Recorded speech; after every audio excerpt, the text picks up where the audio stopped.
அடுத்து பண்ணோடு கலந்தும் தாளத்தோடு கூடியும் பாடும் கலை எது? நாடக கலை இருக்குது, நாட்டிய கலை இருக்குது, இசைக்கலை இருக்குது, ஓவிய கலை.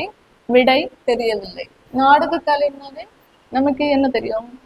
முத்தமிழ்ல ஒண்ணுதான் என்னது? நாடகம். இயல், இசை, நாடகம். இதுல என்னன்னா ரெண்டா இருக்கும். கூத்தும் இருக்கும், அப்புறம் நாடகமும் இருக்கும். இதுல என்னெல்லாம் வரும்னா கதை, வசனம், அப்புறம் நடிப்பு. கதை, வசனம், நடிப்பு இருக்கும். நாட்டிய கலைன்னா என்னது?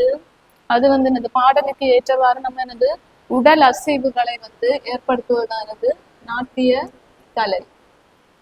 உடல் அசைவுகளை ஏற்படுத்துவதானது நாட்டிய கலை.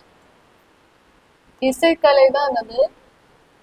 இசைக்கலை கேட்பவர்களை என்ன பண்ணுவோம்?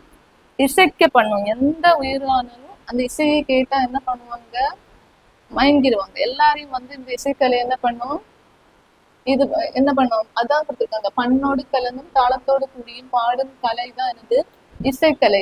கேட்பவர் எல்லாம் என்ன பண்ணுவோம்? இசைக்க செய்யும். அப்போ அடுத்து ஓவிய கலைன்னு பார்த்தீங்க அப்படின்னா ஆயக்கலைகள் 64 ஒன்றுதான் என்னது இந்த ஓவியக்கலை. இது என்னது? காண்போவரே என்ன பண்ணும்?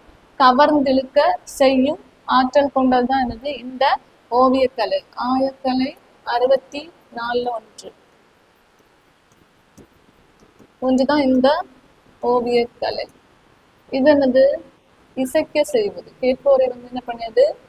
இசைக்க செய்வது தான் என்னது?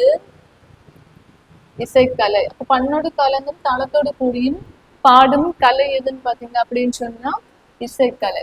ஆப்ஷன் சி தான் என்னது சரியான பதில். தேங்க்யூ.